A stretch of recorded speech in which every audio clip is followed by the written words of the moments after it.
Hello and welcome back to Vox Aloria. I am Garian Reaver and I'm joined again in our first proper podcast. The previous one was like a test one. I'm joined again by Hazel. Hello.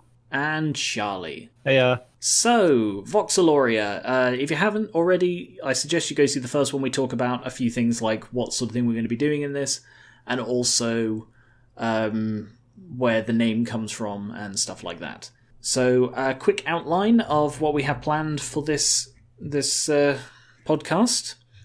First of all, we'll go through what's new, which is where we talk about stuff we've been up to lately. Then it'll be over to Charlie for the Nostalgia Corner.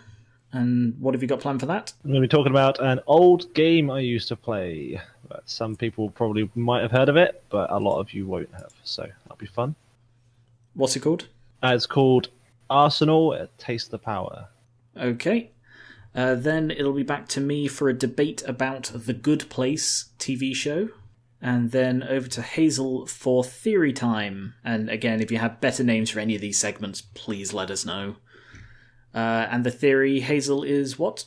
I'm going to be talking about the Sexy Brutale. Which is a game that I did a first impressions on a while back. But we'll talk more on that later. So, what's new? What have you guys been up to? Well, we know you saw the Sonic movie today, and we're on the edge of our seats to find out what happened. Yes, I went to see the Sonic movie. It's the first time I've ever gone to see a movie on my own, with no one else. How did you find that? Going on my own? Yeah. An odd experience. When I say on my own, there was literally nobody else in the viewing. Oh. At all? Wow. Okay. It was completely empty. So you got the private cinema experience? Yeah, but it wasn't a particularly high-end one. It's like, I was sat there watching, this is at a showcase cinema, I was sat there watching the advert about all of our cinemas are fully upgraded. And thought, this one fucking isn't. I'm in a squeaky little green fold-down seat. But yes. Maybe it used to be a showcase. Sorry? Maybe it used to be a showcase and it isn't actually a showcase anymore. No, it's probably... I think it was just saying that, like, because the advert was from, like, the Peterborough one or something, so I think it was saying that all of theirs are upgraded. Doesn't mean anywhere else is necessarily upgraded. Fair enough. Yeah, the Peterborough one is nice. But yeah, that was really weird. I was kind of self-conscious because Sonic the Hedgehog is a PG movie. So there were like adverts for the Trolls movie and other things like this. And I'm just sat there, 27-year-old, in an empty cinema, watching a trailer for Trolls. It's very odd. I've kind of done that before. I went on a date a long time ago and sat with a girl in this weird cinema thing for a PG film, and yeah, lots of strange adverts for us two sitting there going, this is just really awkward. Yeah. I don't know if it was better or worse that I was just on, like, that I was on my own, that no one else was there. I mean, I can think of some pros, like, first off, assuming you had the best seat in the house. And if you didn't, you moved. I didn't have the best seat, but I also didn't move. Because I booked that seat. That's very you.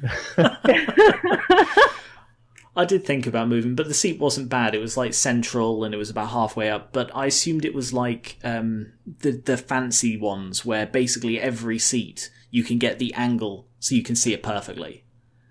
Mm-hmm. But because this was an old crap cinema screen, I didn't have an amazing view. For the crap ones, you're better off sitting like right at the back where you can see right over everything without having to look, crane your head or anything. It wasn't that bad. It wasn't like cast iron or rusty metal or anything. It was just not as fancy as the ones I've been to for the last few years.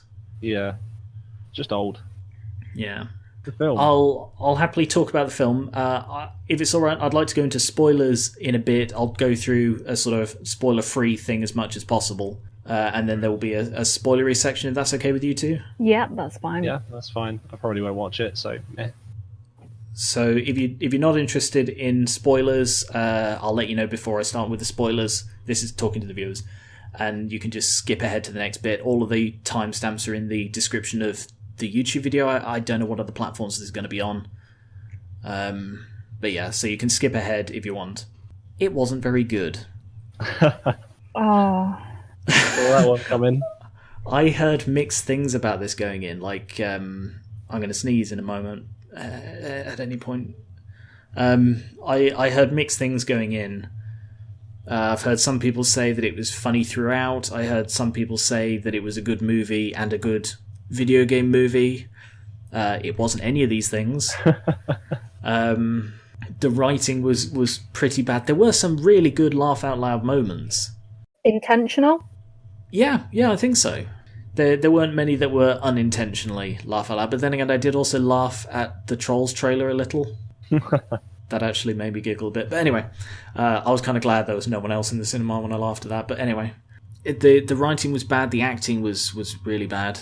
The voice, I haven't heard many good things about this film, so I'm not surprised by any of these. The voice acting wasn't good either.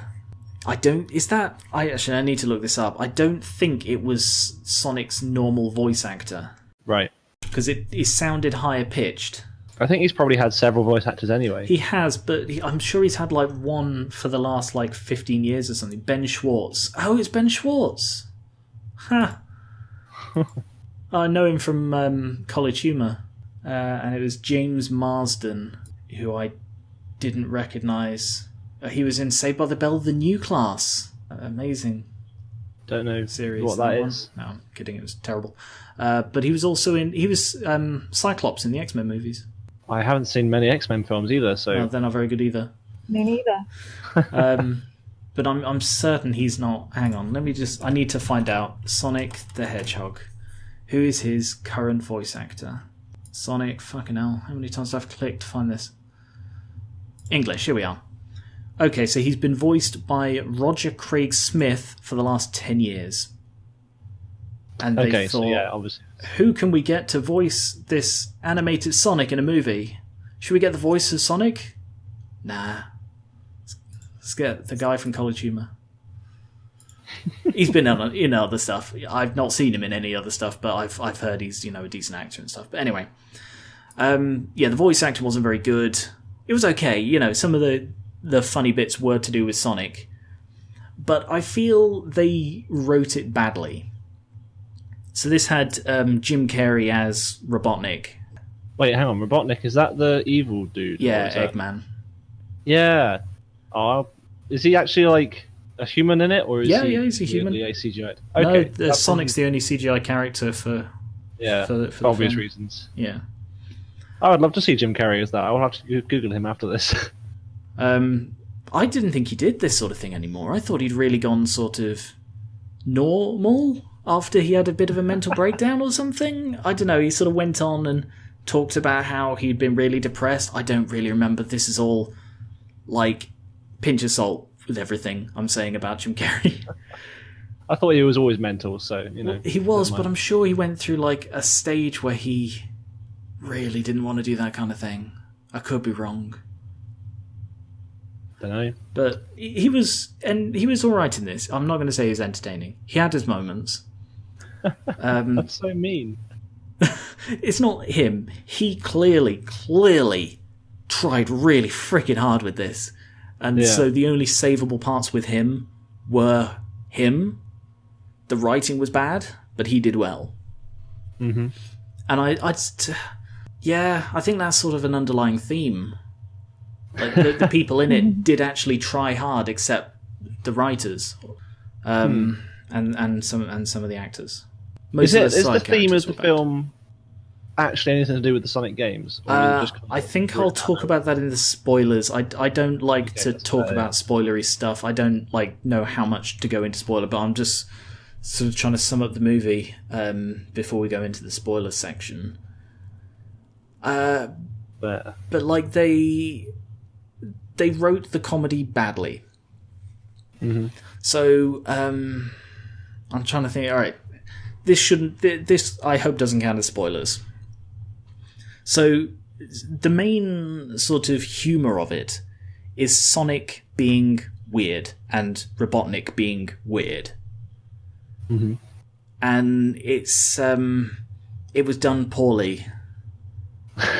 I need to give examples, so let's say spoilers now. Yep, fair enough. So, for a start, they completely changed the plot from any recognisable Sonic adventure, including Sonic Adventure.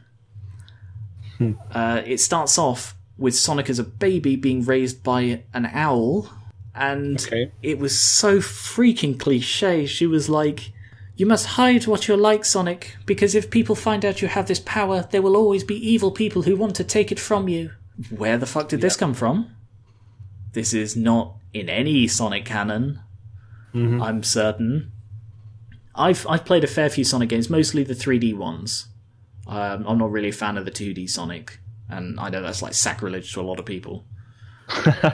But I grew up with Sonic Adventure 1 and 2 on the Dreamcast, so that's my baseline of Sonic. That's an old game now.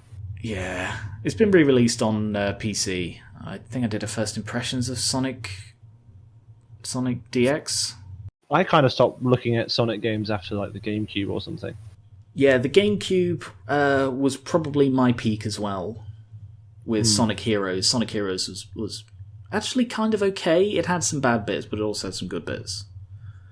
But like every game. Yeah. But Sonic Riders was shit. Haven't they just re-released that one as well? There was actually an ad for Sonic Team Sonic Racing, which is where they race in cars, but Sonic Riders was on hoverboards. Oh, okay, that's weird.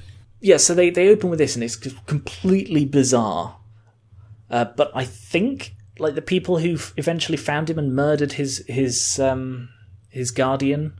Yeah, his guardian like dies really early, so he now has a tragic dead parents backstory. He's got a backstory that doesn't really suit Sonic at all. Yeah. And this was like in the original sort of Sonic world. I think it's called Mobius or Morbius, I don't remember.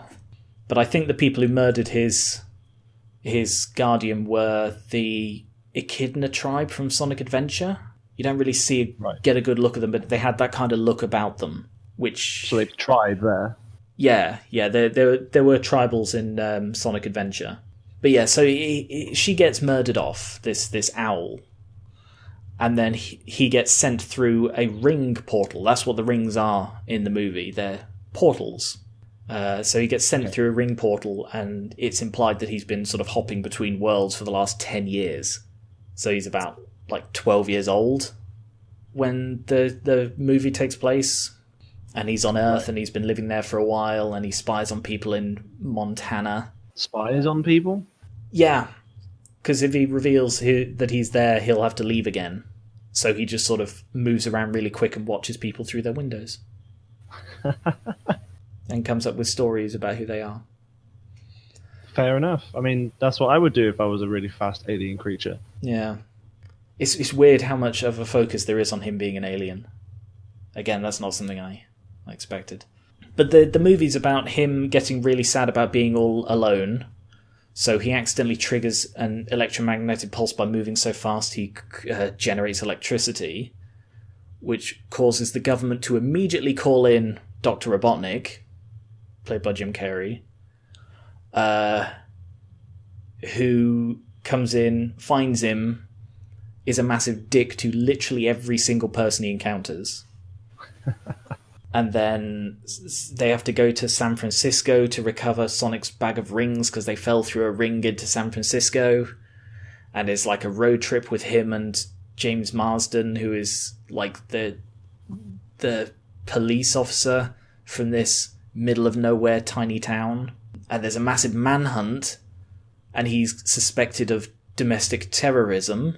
And everyone's apparently just perfectly okay with this. Every single person, every single one of his friends he talks to, he says, "Oh, I'm not a terrorist," and they're like, "Okay, sure." And it's never brought up again. It's just it just goes away at the end of the movie. He's being hunted down for domestic terrorism, and then he just goes home. As you do. It sounds like this movie just kind of throws a lot of things together, and it does, and it doesn't work. But the things where it does work are where Sonic is the best word I can think of is frenetic. Do you know what I mean? No.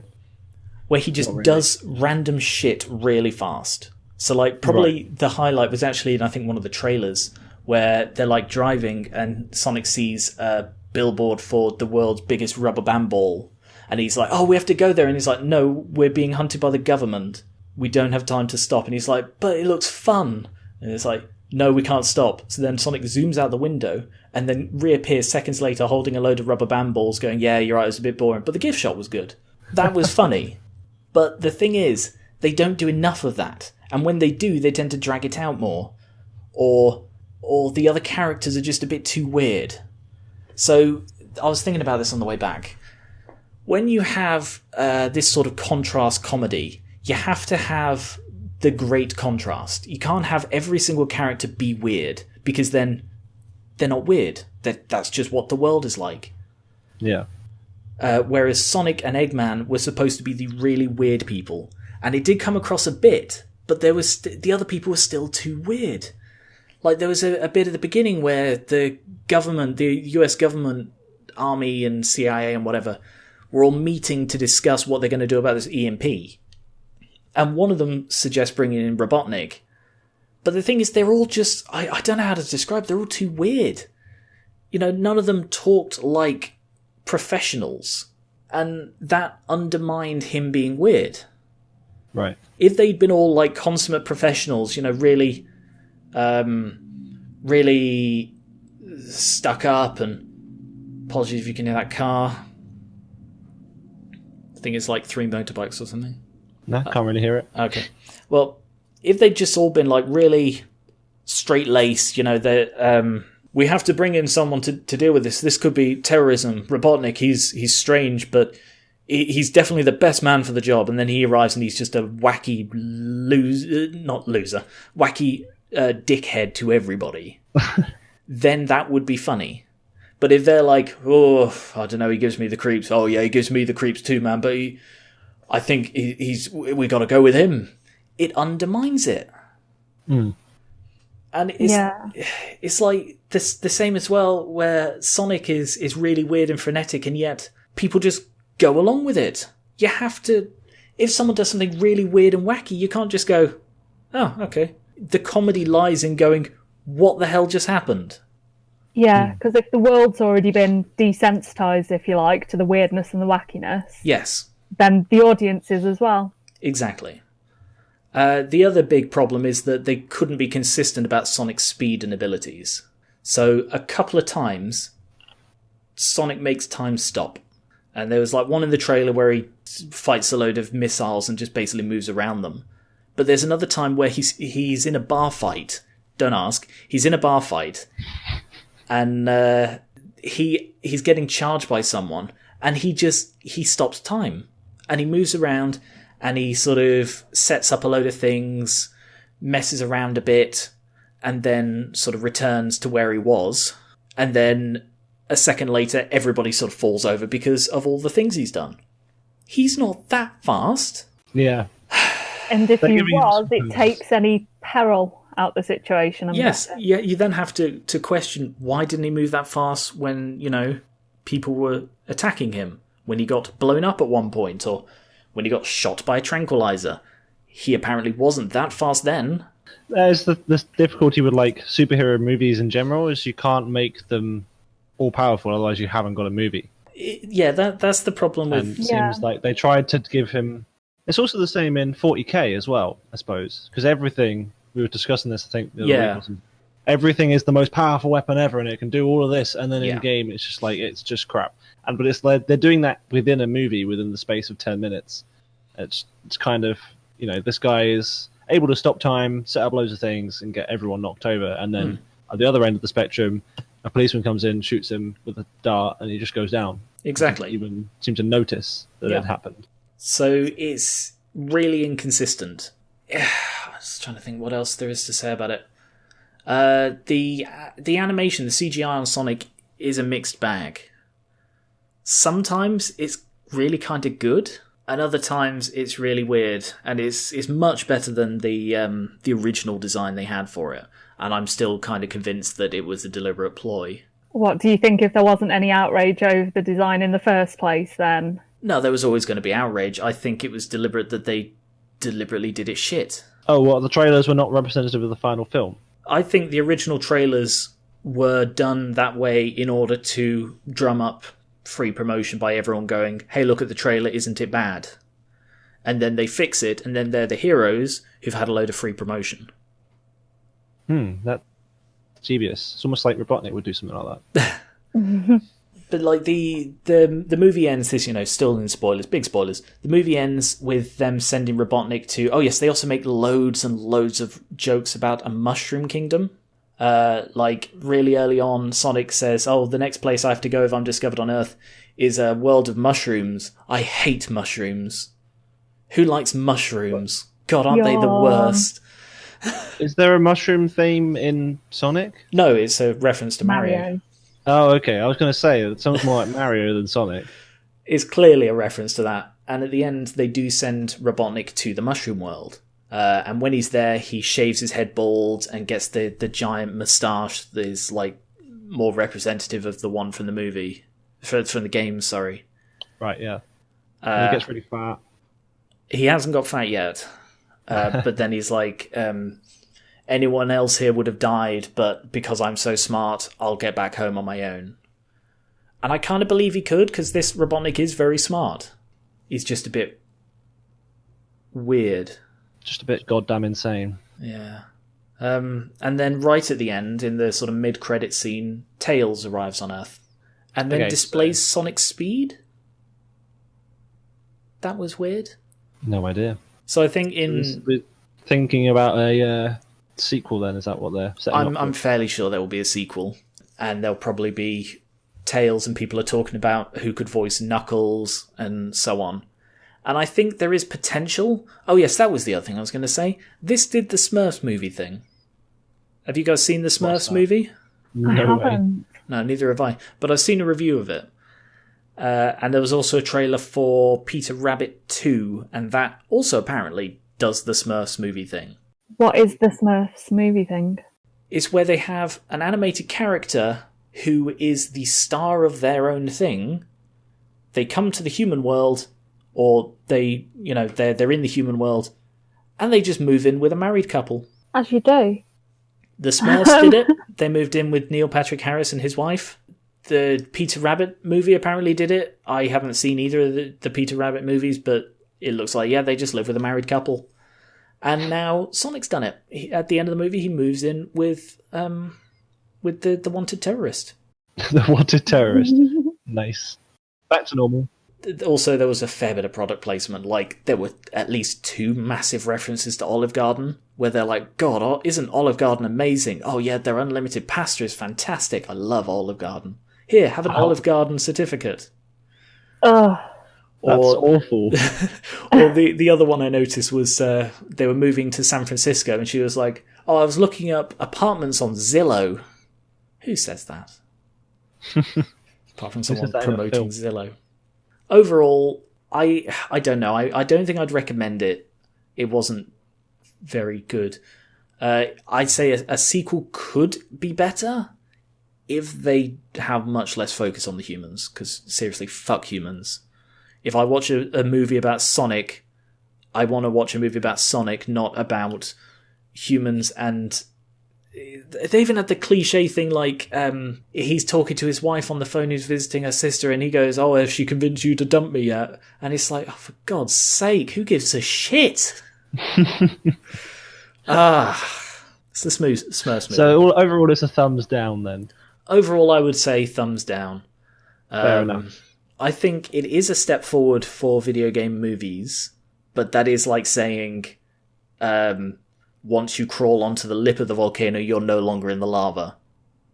That's technically a step forward. You're still really, really burned and in imminent danger of death, but it's a step forward. Out of the frying pan into the fire. Out of the frying pan onto the still incredibly hot edge of the frying pan. Well, I mean, I really liked Ready Player One. I thought that was a really good film.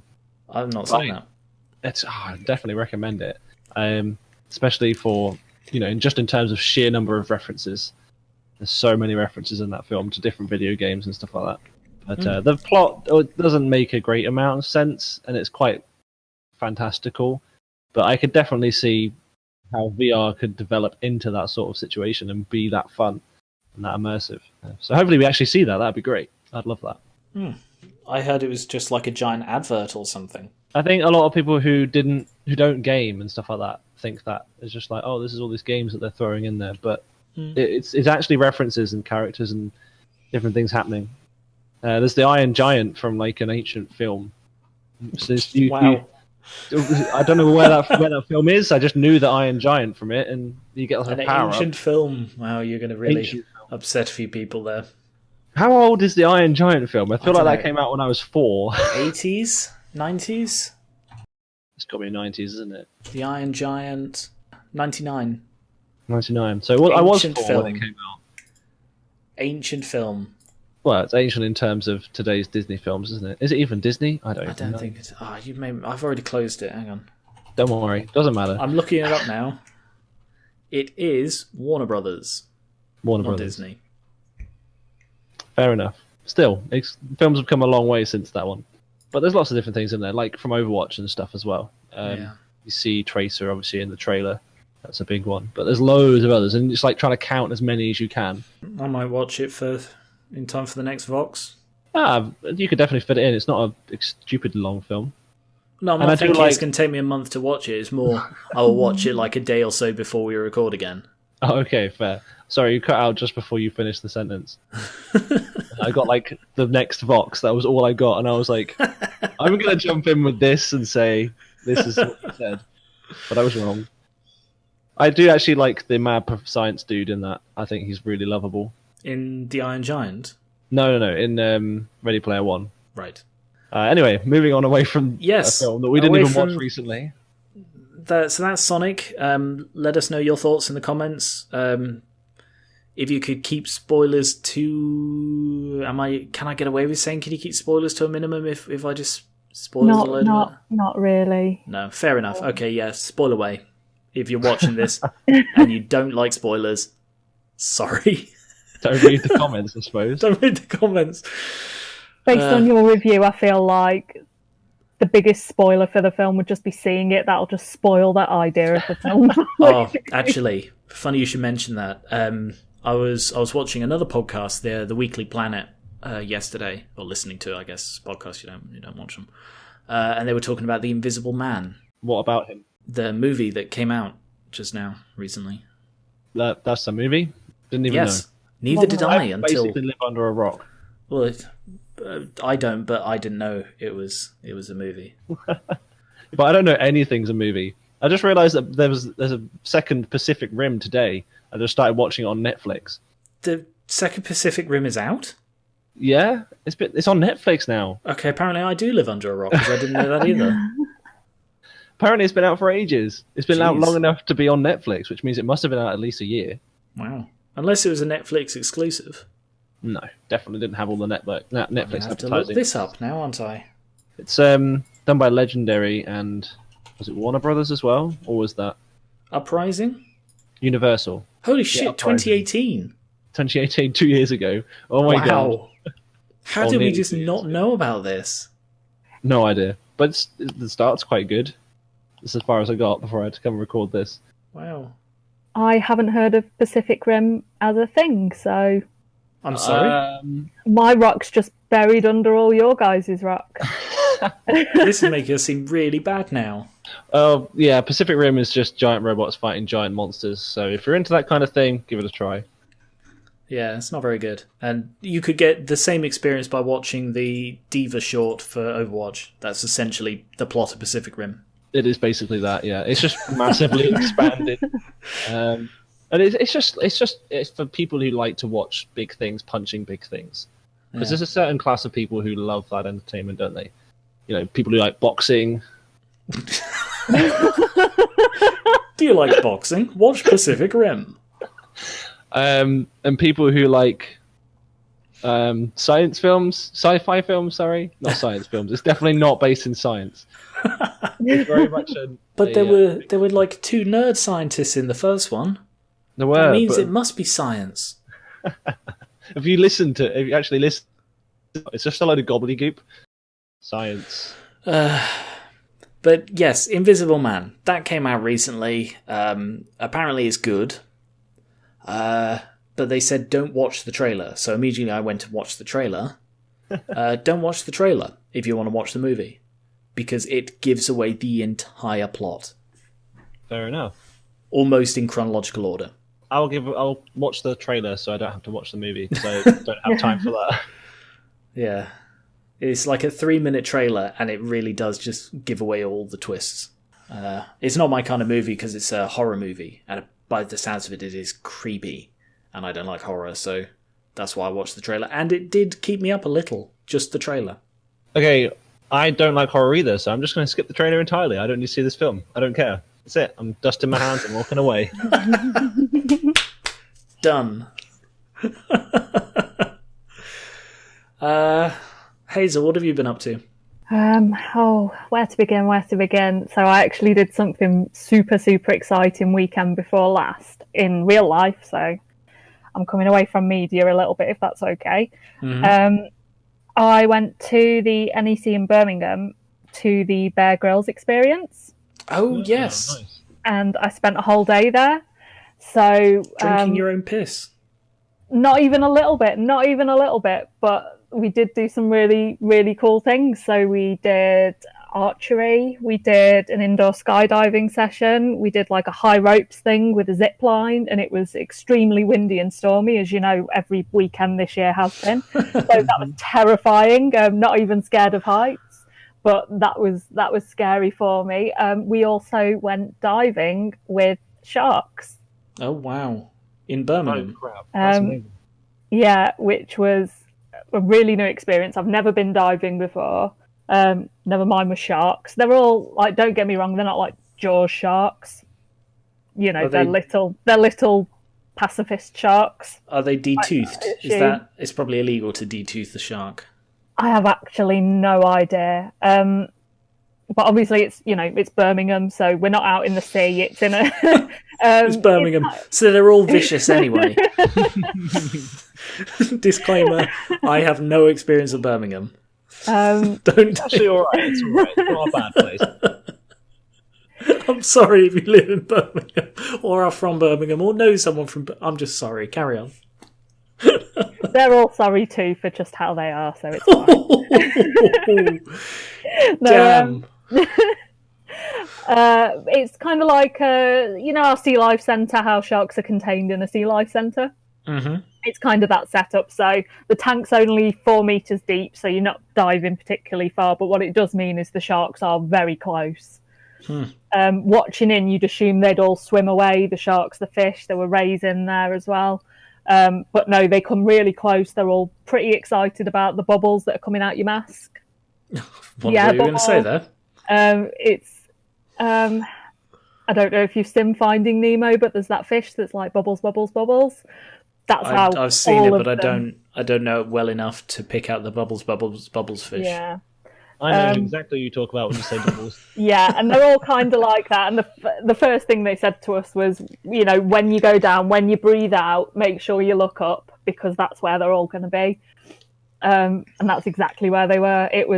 But yeah, that's the main thing that's happened for me since we recorded last. I went diving. There's a spider on my wall. There's a spider on my door. Oh god! And we'll be right back. It's not a big one, but it's moving fucking fast. Kill it. Whoa. You know how I was dusting my hands? That's how you should do with this house now. Just dust your hands and walk away. Yeah. I think it's gone outside the room. I don't want it to. I'm going to keep an eye on it because I don't want it to go near my fleece, which is hanging on the back of the door. I'm going to move my fleece.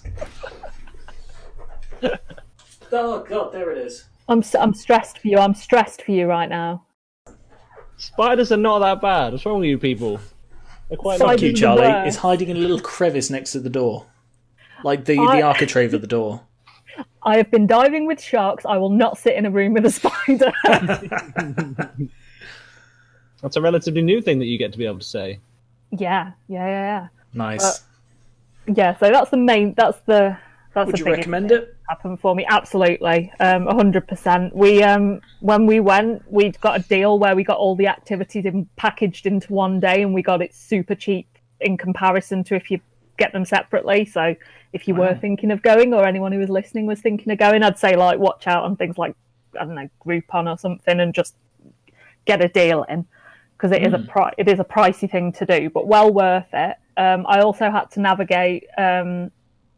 So for people who haven't seen my face, I wear glasses. I'm very blind, so you can't wear glasses under a diving mask. So I'm now the owner of a prescription diving mask, because I had to get one for myself, because Bear Grylls Experience doesn't provide those, and there's no point diving with sea life if you can't see it. So I basically had to decide that I'm going to be diving going forward as a thing. Couldn't you it's have just just as got well that I enjoyed Contacts. Yeah, can you have got contacts? it. I could have, if I'd realised more than a couple of days before going that this was going to be an issue, and nowhere will turn around contact lenses that quickly, because you have to go. I don't normally wear contact lenses, so I'd have to go for a separate appointment and yada yada yada.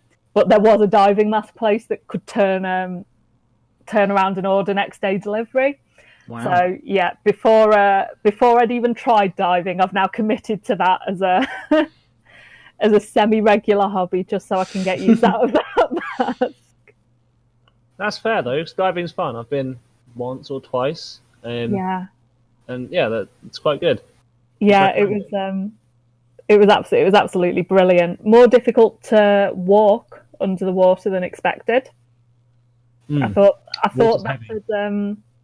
that would just feel like heavy walking, but I was if you could fall over underwater, I would have done. I kind of I don't know, when you have dreams and you're not in full control of your movements, so you might be walking into the walls a bit and hovering off the ground a little bit when you don't mean to. That was kind of how the diving experience was for me. I'm just imagining sounds someone amazing in a diving suit, just like walking around like a penguin underneath the water, kind of flopping around like really slowly, unable to do much more, and just kind of leaning into the walls, just being excited by sharks. I've never done any kind of diving, but it's well publicised my love of the water. So I would absolutely love to do diving of some kind. Yeah, I'd really recommend it. Yeah, I would too. There's lots of things I recommend. Nice. What else would you recommend, Charlie? Well, I think we can all talk about the D&D we've been playing, and that's I was hoping someone would bring that up. That's like our main thing that we've been doing over the last couple of weeks, and I talked about it a bit at length over the last 2 live streams I've done of Fishing Barents Sea. I've been streaming, and it's plenty of time to just talk. So I've been talking about the D&D we've been playing. So the three of us are in a D&D campaign along with Boris, Jason, Boris92 from Age of Encryption, and Ben, Lanky Pestero, and a guy called Joe from America. And Mumusa is our DM. Moo is our DM. He's a very good DM. He's very good. He does a lot of preparation, you can tell. And you can actually read our first outing of the Wandering Combine, and I'll link it in the description of the YouTube upload for this, and other descriptions if we place it elsewhere that I can post it in the description. But yes, I wrote it up as a story, and apologies if you can hear that siren. I wrote it up as a story, and it came to 7,600 words. Yeah, it's about an hour's read, and it's pretty good. I've read it. It's nice. But obviously I'm reading it from a player's perspective. I'm like, oh yeah, I did that. Haha, nice. Someone else coming in might be like, this is weird. I don't know if you want to reveal which characters you are, if people have read or do go on to read the story. Maybe not. Just in case. See if people can guess. Okay, see if you can guess. Yeah. The characters are... Crap, can I remember the names? Bakris Vanush, the Dragonborn, Ezia Silverkey, the High Elf. Isaiah Silverkey, sorry, I always get that wrong. I've mentioned that I'm Ayla the Tiefling, pronounced Ayla instead of Ella. Not that it really matters to anyone other than us. Erlen the High Elf, Guy the Human. Literally Guy the Human. Yeah. Just Guy a guy. Conrad the Human. Guy Conrad. And It's hard to remember the Peleus names. Nilo, although he hasn't actually shown up in any... He doesn't show up in the first session. That's that one's not either of the two of these. Peleus turns up in session 2, which I haven't yet written. Fair enough. I can't... Is that all of them? There's 6 of us, isn't there? That was 6. Yeah. And then there's the god. The Cowie god of vengeance. Yeah, he keeps mooing at us. Yeah. Wait, what? Don't worry. So, yes, D&D is really Have I fun. missed something? He moves. Move. It's Move. something he does. The Okay, dungeon master. yeah. I'm really enjoying it. I played D&D when I was about 17. There was like a session in secondary school. I had a choice between going on like a day trip or playing D&D, and I chose D&D because the day trip sounded bad. That's a really weird selection. I don't know. I don't remember why that was the choice, but I tried it and I hated it Really? because it felt so restrictive. Because we couldn't come up with our own characters. I think I was actually DMing at the time. I think it was like for the younger students or something. Right. I don't really remember. This was like, fuck me, 10 years ago. Jesus Christ. Anyway, it was a while ago. I didn't really enjoy it, and that put me off playing it again. Yeah. And then I got sort of into it last year, wrote my character, tried to set up a group, and then a year later we played it. We did. And it went well. Really well. Yeah, really enjoyed it. Yeah. So we did our second session like 4 days ago. 3 or 4 days I'm not really ago. sure how much detail we want to go into on this one, because there's quite a lot, isn't it? No, we won't go into any detail on what we actually did in it. You're going to have to read the Wandering Combine on You are. story for that. I do like that everyone role plays to their character, though. The amount of people that kind of just, as I would have played before, just kind of sat there and not really acted out their character. Like, my character is going to do this. It's how they would kind of treat it. Whereas nowadays it's kind of like, I'm doing this, I'm the character. And that's a nicer feeling than kind of dealing with people who just disassociate themselves from it a little bit. I don't see the appeal of a disassociative playthrough. No, well, that's what I have always done, because it's what everyone else did. Didn't want to be the weirdo. But now that, it's... I'd totally be the weirdo. Yes, and now that everyone's a weirdo, I'd totally be sat there I'm like, doing oh my no, girl's now voice. I'm the weirdo because I'm the one who's trying to do it how I think it should be done or thought it should be done. And, playing with the role play myself, it's good fun. Like the conversation. Are you role-playing with yourself, I'm role playing Charlie? with myself. You shouldn't be role-playing with yourself when we're trying to bloody do a D&D session, Charlie. It's not okay. Okay, sorry, I'll stop role playing with myself. But I do feel a bit self-conscious that, not massively, it's definitely not going to stop me doing it. Not with the role-playing myself. With the fact that I'm the only one who does a voice. Yeah, I still haven't brought up the courage to do a voice, so I've just kind of decided that this is my voice. My voice is my character's voice. Whereas I'm Ayla, Yeah. the tiefling. The first time I heard it, I was I'll- just cracking up with a muted mic. Anytime I say anything, it's always with this voice. And I don't particularly like your tone. I can tell. You know what? I think it works, Geran. I think it does work, yeah. Really well. I wish more people did do voices. Thank you very much. Moo does voices. Moo does do voices, yes. But he's obviously all the other for the characters, and NPCs. he's obviously the vet of the group. He's done a lot of D&D by the looks of it. Yeah, I think he has played a lot. In one of the Age of Decay things, he was telling us him and Joel are both seasoned veterans of D&D. Mm-hmm. And Moo's regaled me with stories of his insane characters, as in one was literally driven mad by the events in his life. Nice. I'd like to play a game where I end up going insane or something like that happens. But I actually came up with an idea for a campaign myself last night. just completely unconnected. I was voice slip there. Sorry, completely unconnected to anything. I was just talking to people, and it's like, actually, that'll make a good idea. So I wrote it down, and I won't say anything about it for obvious reasons, just in case. But I think after a few sessions, I'll get Moo's advice on how to DM, and I might give it a go. Mm-hmm. Well, we can always do a rotational DM system between several people who want to play the DM, and then we'll just slot characters in and out depending on who's playing. Oh no, I think this would be a separate campaign. Oh, that'd be a shame. Well, I guess I'll play 2 campaigns then. That's how it's going to have to work. Yeah. Maybe recorded? I don't know. My mind automatically goes to, can I make a video series out of this? But I have to actively fight against that. I think it's a lot of work to do a DM series because you play quite regularly. There'll be a lot of editing.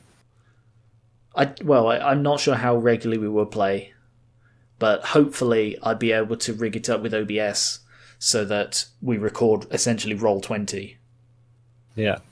I haven't watched it, but Jesse Cox is currently doing, I think it's called the Sunfall Cycle or something. Right.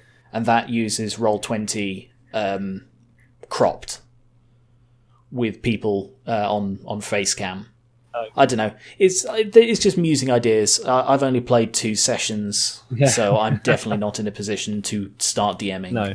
But I just thought I'd mention that I had an idea for it. Yeah, I feel like our campaign's got a good few sessions left in it because we've barely made it a third of the way. A good few? A good few sessions. How long do campaigns normally last? Well, obviously, we don't know if it'll actually end when we get to the bit that we've got to get to. So, we've been travelling. I'm all but certain it won't. Yes, we've been doing 2 sessions and we've got about a third of the way. So, Moo said that, again, I don't know how much we should actually go into this. Moo said that after this, the rails are coming off. oh God, the rails have been on. Yeah. Every time we've sort of been carrying on with our main quest, he said, a few hours later, you're still going. This time, next time, he'll be saying, where do you want to go? Yeah. Which will be so it's freeing. It's really going to open up for us. Yeah, I don't feel like we are a third of the way through. No, not even close. I mean, we've only just leveled up. You had to head off, but we leveled up at the end. Okay. He did tell me that we had leveled up, so I got that message at work the next day and was like, oh man, gotta go home and level up now.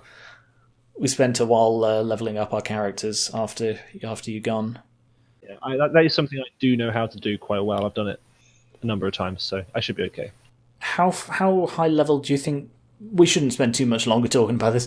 How high level do you think we will be at the end of the campaign? If it's like level up per boss encounter, for example. Per boss encounter? Yeah, apparently that's what the thing was, the big thing that happened. Right, okay. That was a boss encounter. Right. No spoilers. No spoilers, yeah. Well, it really varies depending on what kind of campaign you're running. So I used to try and do campaigns that it would almost be like you'd play a mini story, and then you'd be over in a session or maybe 2, and then you'd go on to the next mini story. You'd go on to another mini story. Whereas obviously this one is a much longer campaign, so it will be. Well, I don't know how many boss encounters there's going to be. In my ones, there would have been 2 or 3.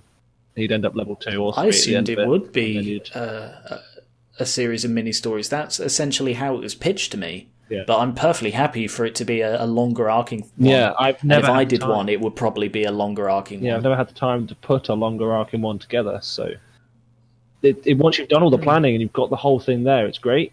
But you've got to get there, and that's a lot of work. And I struggled with that. I kind of ran out of the motivation to do it. I was like, I'm bored now. So I'm not a great DM, as it turns out. I feel like I'd be decent at it. Well, you definitely like writing, so I do. That. It's just you've got to allow people to do whatever they want, and sometimes you're not to get that the freedom of being able to do anything. You have to plan for it, which is you've got to think of every possible outcome, or you've got to think of it on the fly. You don't write a plot; you write plot points. Yeah. I think that's the difference. I was going to say, I'm guessing you have to be willing to let go of certain parts of the story you write as well, because people might just walk on past it, and you have to be able to deal with that and accept that it's not coming up this time. And have another several things that they can do down the line. So they might only hit 1 every 2 things you actually plan out for them. I think I could do that. The idea I came up with, again, revealing absolutely nothing, I think it would really suit the they might just completely ignore this. I think it fits that. I'm getting kind of hyped about doing my own now. But yes, let's move on from D&D, because we've been at this for almost an hour and we're still on the What's New, which I allotted 30 minutes for.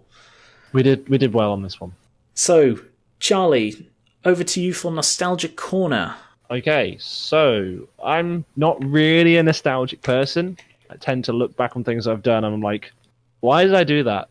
That was a stupid thing to do. Or I spend a lot of time, I don't know, eating food and I regret eating that food or something like that. I just don't like being my past self. But there are a couple of things from when I was much younger that do really stand out to me.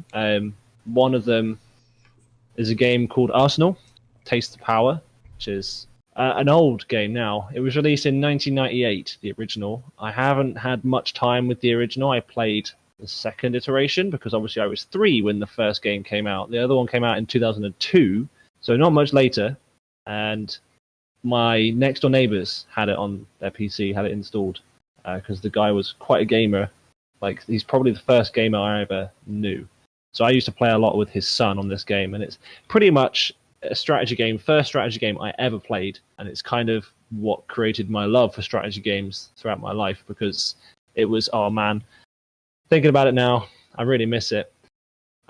You start with basically like a HQ building a few units, like a typical RTS strategy you might get nowadays, and from there you build up your base. It's a base building sort of example, and then you kind of go to war with different players, as you would in all sorts of things. I mean, examples of these are like, you know, Age of Empires and stuff like that, but there's massively expanded games compared to what this was. It was just based on World War II stuff, so you get World War II tanks and aircraft.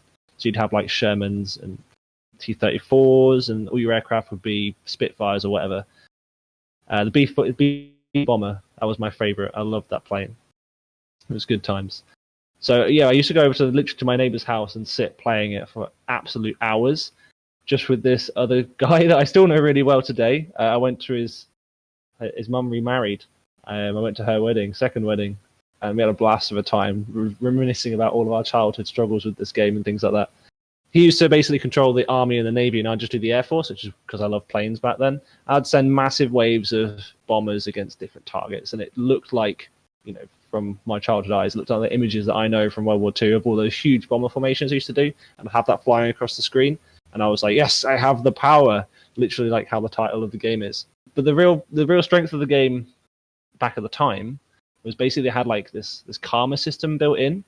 If you attacked an ally while you were still allied with them, then you would lose karma points. And over time, those karma points, depending on what your actions were, even from like dropping nukes on people, you'd become either like a dictator, a tyrant, or a warmonger and stuff like that. And if you did good things like rescuing your allies from wars, destroying enemies that were very aggressive, you'd become a commander, or you'd be like a heroic person. And over time, you'd have to build up that character strength. So wherever you wanted to go with your character, you had to keep planning ahead and keep being the person you wanted to be, keep being good. You couldn't ever declare war on this guy because he's being a dick to you, because you're allied with him. You have to pick your allies early on. And so warmongers can't ally with heroic people and stuff like that as well in the game, which is, you know, it's pretty standard. You wouldn't expect someone who's really aggressive to be with someone who's not aggressive. That sounded like a relationship-wise. It really did. I kind of felt like I'd lost track of what you were saying when you started talking about basically abusive relationships. The karma system in this game, not related to real life, means that people who are very aggressive or have negative scores, basically people with negative scores, can't ally or won't ally with people who have positive scores unless like they're in need. There's a couple of points where, like, you know, they've got the last couple of units left in the last building, and they're like, "Oh no, I need an ally." You know they're going to die anyway, but they'll still ask you repeatedly if you'll be their ally. I remember a lot of times completely crushing this AI because the AI was not very good. It was very good at Zerg rushing, but if you got past its Zerg rushes and started destroying the routes where it created its units from, it couldn't recover from it. It couldn't build up fast enough. So it was very easy to just kind of smash the AI really, really hard and win massively. But because of the way that the score system works out, when you're playing against an AI that is the same strength as you, or if you're in a war and you've got like 4 allies and you're against 4 people, it's quite an even war. You wouldn't get a multiplier on your score, so every tank you destroy, you get 120 points or whatever. And if you were going up against, so it's you versus 4 people, then you would have like a ×8 multiplier on your score, which means that you might lose at the end of the game because obviously you've got 4 enemies facing you. But when you lose, you're most likely going to have a much higher score than anyone else. And that score is what ranked up your character to get you more units at the start of the game. So it's a progressive game where you have to play a lot of stuff. You have to keep playing it. You've got to really grind it out to be able to get to that top level. I think it was called Field Marshal, if I remember correctly. Where you'd start with 20 tanks, and you'd have anti-aircraft guns, and you'd have loads of bulldozers and scout craft and stuff like that. And that was a really easy start, so you could then go and dominate people more. But then it just made the game easier to win. So you got less points the higher up you go, and it self-staggered itself and became really difficult to get to the high levels, which is why I cheated all the time and just made myself a Field Marshal at the very start of the game. Was like, yep, I have all of these abilities now. Yeah, that's a standard thing. Cheating in RTSs when you're a child. Yeah, when you're a lot younger, and Sims, of course. Everyone cheats in Sims. I cheated in everything back then, apart from emulator games. I didn't cheat in emulators. Oh, you mean like Pokemon on emulator? Pokemon, Golden Sun, I played all of those on emulator originally. I suppose those were games that were much more aimed towards kids, so they didn't take massive cycles of going through something. Like a strategy game, you have to plan it out over a year. They're not going to release another strategy game for 2 or 3 years. So you play for 2 or 3 years that one game you've got, whereas Pokemon games came out every couple of years or whatever. Wow. No, they probably didn't, did they? When did they come out? Oh my god, this is so old.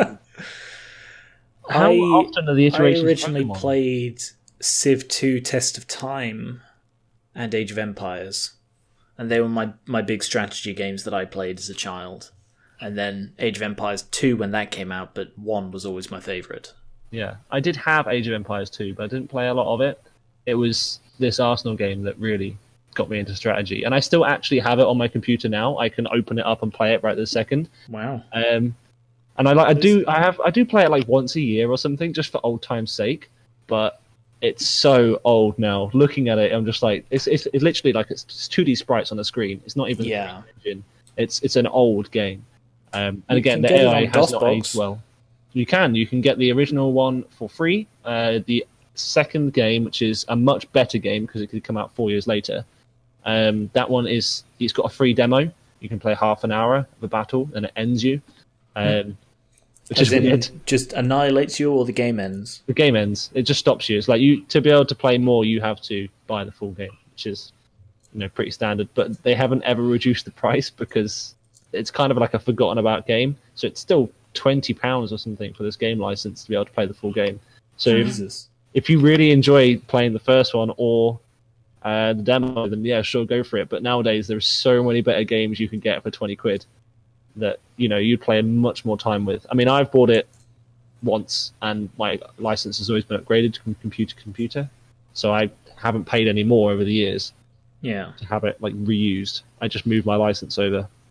Have you ever done that? Have you ever rebought a game because you couldn't access it anymore because of DRM or some other reason? I rebought Fallout 3 and New Vegas on PC because I stopped playing on the PlayStation, but I got them on a deal for like £5 for them two, plus Fallout 1 and 2 as well, I think. So I got a good deal out of that, and it definitely wasn't buying another game at full price because I hadn't had access to it.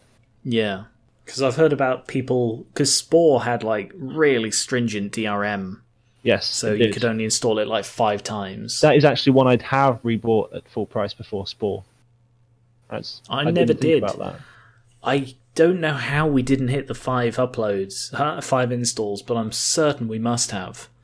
But then I got it on Steam, and now, Yeah. I've got the Steam DRM instead of the shitty disc DRM. Yeah, which is much better. I do like Steam. Well, we say it's much better. It is. Have you read the fine print for Steam DRM?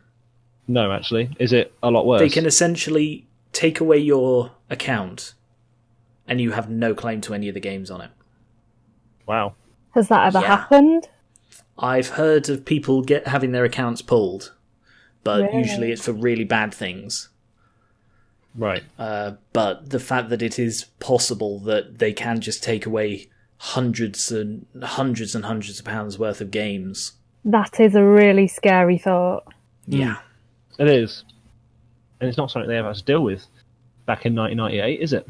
Yeah, and that's even more ancient than the Iron Giant, by the way. I know. It's a really, really ancient game. It's pre... So, 1999 is ancient. 1998, really, really ancient. Yeah. It's So like... what's 1992, Charlie? That's dinosaur era. Wow. I think we discussed this last time. You are the youngest person here, so really watch what you say. Oh, man. But I feel old every day. Wow. Just keep piling it on. Yeah, just wait. It only gets worse. Oh, my brother turned 25 recently. Oh, God, makes me feel so old. Or I bet you're 25, aren't you? Fucking hell. I'm 25, yeah. Well, Fuck no, me, I'm actually Charlie. 24. Seriously. My younger brother turned 23. Now I feel old. Screw you. He turned 21. Screw... Is he that much younger than you? He is, yeah. He's 3 years younger. Although he's going to be 22 before I'm 25. Yeah, it's the same with my sister. For like a month, she's an extra year older than me. Yeah. So Whereas I'm an extra year older for most of the year. I've had a couple of really sobering experiences when it comes to how old other people perceive I am. My oldest nephew is only 9 years younger than me because there's a big age gap between me and my sister and brother. And he once, I can't remember what the conversation was about, but he turned to me and said, yeah, well, TV wasn't a thing when you were a child. Wow. Jesus. And I went, how old do you think I am? Yes, it was. And then he had a think and went, yeah, but it was like black and white and stuff, wasn't it? 9 years younger than me. Like he's soon to be in his 20s. Wow. And you know what? I still haven't recovered. It was a good few years ago he said that to me, and I'm still really bummed about it. Well, was it one of your friends, Charlie? We were playing a game with someone, and he was... Oh, God, he was a massive wanker, your friend. Thanks, man. I don't remember who this friend is. I can't remember his name. There have been a fair few of Charlie's friends that I've played with that I've just not got along with. The group I'm currently playing a lot of games with him with, they're generally pretty damn good. Yeah. But I can't remember. He was the one who... I don't remember. Oh, I'm so excited for the moment when Geran realises this is someone who's still in the current friendship group. Go on. I don't think it is. I don't remember his name. Probably best not to But say. he and I had an argument about millennials. Millennials. Do you remember that? No. It was like Hang on. How long ago is this? a few years, Then no idea. maybe 2 years. And I think we were playing Overwatch or something with him. I don't think it was the guy who said that he got insta-killed every single time he died, no matter what the reason. But it was, I can't remember, he was being really entitled and hipsterish. And I called him a millennial, and he was like, actually, millennials are born between this year and this year, so I'm not technically a millennial because I was born after the end of the millennial era. I'm technically at whatever the fuck the new thing is for the people born after that. And I was just like, wow, man, just all the fuck yous. I have no idea. Did not like I don't him. remember this person at all. Oh, No, the irony. that's all I we remember. millennials? Isn't that what we are? We are technically millennials, but I don't feel like a millennial or act like a typical millennial. I can't believe you're bagging on millennials when you are a millennial, Geran. That's... But that's when you're allowed to, right? I don't know, man. Lots of people like to you bang can't on make about Irish people they're not. jokes. You can't make Irish jokes unless you are Irish. But you can't say at the same time, but I don't identify with the other Irish people. I don't know why I did like a different voice for that wasn't an Irish accent. It should have been an Irish accent or your own. No, and he no, went for one that wasn't either. because hypothetical person doesn't identify with the Irish, so they wouldn't take on the accent. No, I'm in the clear. That was valid. No, I don't remember, but I tend not to get on with Charlie's friends historically. But There's definitely a few that I know you haven't got along with. Yeah, but the current lot are pretty damn good. They're really fun to hang out with and play games with. Well, I'm glad to hear that, and I'm sure they will be glad to hear that too. Yeah, I hope they're listening. Listen to this. Hey guys, if you're listening, talking about you guys. As long as you're not that millennial one. How awkward is it going to be if I get a message from someone saying, like, I'm that millennial guy, and it's someone that I know really well or something, and I'm like, oh shit, sorry, I forgot you guys had that argument. Well, it should be debate up next with The Good Place. I feel like I've talked enough for a bit. Hazel, do you want to go next? Yeah, we can switch things up. Okay. So, the Sexy Brutale, which I'm aware Geran's played and finished. 100%. Not. Are you familiar, Charlie? No, I don't know what it is at Sexy all. Brutale at all? Are you happy for the thing to be completely spoiled? Right. It doesn't sound like the kind of thing that I'm into, so yes, I'm happy for you to spoil it. Awesome. The name is deceptive. The name is really deceptive, and it took me a really long time to convince Geran to really look at it. I think that's a fair thing to say. I didn't get it because I wasn't sure what I was looking at, and the art style is very unpleasant. Oh, not very unpleasant, quite unpleasant. Not pretty art. I don't want to encroach on debate territory, but you're wrong. The art is beautiful. I didn't like it, and for me, aesthetic is the number one selling point for a game. Yeah. Oh, yeah, absolutely. Same with TV, isn't it? Like, if you can't get on board with the art style. Yeah. Right then, Charlie. I'll direct the I prologue brought it at up you on then. YouTube. Not on YouTube, sorry, on Google. So I'm looking at what it looks like. Spoiler alert for the Sexy Brutale. Yeah, big spoiler alert. Just out of interest, then, if you're having a look-see on Google, what do you think of the art style? Is it a 3D game where you move around the room, or is it like a 2D kind of object game? Because it looks like a mix. Sort of isometric. Yeah. Isometric, okay. Because I can see you're in a room, and obviously it is three-dimensional, but it also kind of looks like it's drawn that way. Do you want to tell him what kind of game it is? Go for it. Right, okay, so, it'd help if I actually understood what genre the game was, and I'm going to struggle to pinpoint it. It's a puzzler. Yeah, it's a puzzle mystery game with kind of a groundhog looping element to it. Yes. Okay. So it's set in a mansion casino. Called the Sexy Brutale. Yeah. So that's where the name comes from, which it is a little bit misplaced. It could be off in that game title, couldn't it? It's all about events that take place in different areas within the Sexy Brutale. So it's not like the name just comes out of... Is my voice cutting out? Yeah, just a little bit. Sorry. It all takes place in various areas within the Sexy Brutale hotel and casino. So it's not like it's completely unfitting. Yeah, I mean, now that I know it's the name of the building that it takes place in, that makes a lot more sense. Although I'm looking at it and it definitely looks like a cool little... There's some good skins and things. There's a lady with a mask here. Yeah.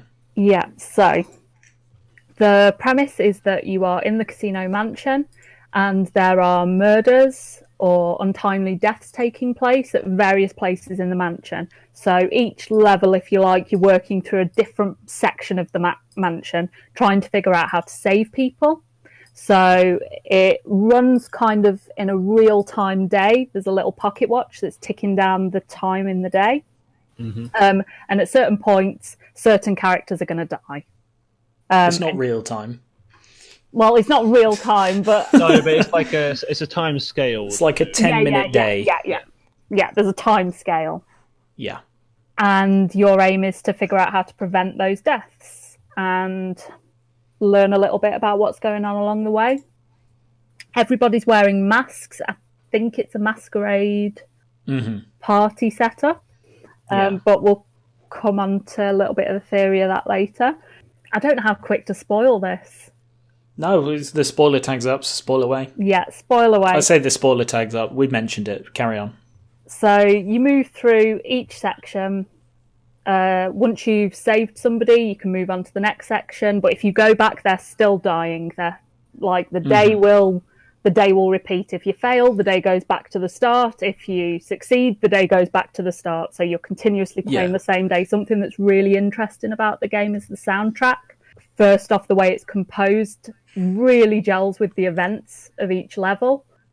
And the other part of that is that certain sound effects from every level feature in the soundtrack, no matter where you are in the mansion. Yeah. So if one of the key moments is a bell ringing, and that'll ring on the soundtrack in a very specific place, no matter where you are, so you can hear that. So you've got little snippets of what's to come already being thrown at you. Just a warning, the game is kind of dark. Oh yeah. So if I'm not mistaken, the bell ringing is because someone hangs themselves from the bell. Spot on. Nice. Which you won't figure out until you get to that section. So as each level runs on a timer, your character can only see either they can see what's in their own room, but you won't see a lot because you can't be in a room with another person. If you try to go in, the mask will detach from the face and kind of chase you out the room. There's no risk of death. It's just to keep you from being anything other than an observer. Yeah, so you've got to try and find a way to see what's happening in the room without getting attacked. So, like, you can hide in a cupboard or you can look through keyholes. Right, okay. Yeah, so you can only see what's going on in one room at a time, and you have to piece that together. Mostly in your own head. There's a map where it'll save what you've already seen, but you'll only see their movement through the rooms to track them. As Geran said, it gets pretty dark, so one of the deaths is a girl hanging herself quite late on in the day. Another person's shot. Somebody else has a poison shot that they drink and die. Someone gets eaten by spider. Yeah, there's a spider. And over time, it becomes quite clear that it's an attempt by the staff of this casino mansion, and they're the ones knocking people off in a roundabout way. Most of them meet their demise through I don't know what they're actually called, but they all have playing card helmets on. So they're clubs, hearts, spades, diamonds. Mm-hmm. Yeah, the staff, that is. Yeah, and so I can't remember what they're called. So as you're initially playing through the game, you feel as if you're saving the guests in the mansion from the staff who are bumping people off. Mm-hmm. Because every time you save someone, you sort of unlock whatever they're sort of known for. Like there's a singer who has amazing hearing or something like that, and then you get the hearing ability which is then essential in solving the next murder. Yeah. So you're not saving them as much as you are gaining abilities in order to try and save them all in one go. Yeah, and that's where I thought, when I was first playing through, where the game was headed. I thought it was going to be, you have to try and save them all at once at the end to make everything lovely, happy. Because, as I say, when you save somebody, then the day resets and you're, gently nudged towards the next area. And then after saving so many people, you head down to the basement of the building, and it becomes weird. Yeah, weird and evident as well that isn't what's happening. That's not where this game is going. You're not saving anybody, at least not for more than a few minutes before the day starts over. And it culminates in you finding yourself hooked up to quite a gruesome machine. I don't really remember. The ending really got away from me. Did it? I went through it, but I don't remember much apart from the really ending bit with the lady who keeps pissing herself. Oh. Fair enough. She doesn't actually piss herself. She disappears into a pool of red, but the red sort of appears around her feet, so it looks like she just pissed a red liquid and then disappeared into it. But yeah, so you head into the basement and you find what turns out to be yourself. And you seem you're not in a coma, but you're in a very ill state of health, and this machine is sustaining you. And then as you move on to the last level, you find out one of the noises in this soundtrack is a smashing glass window. Mm-hmm.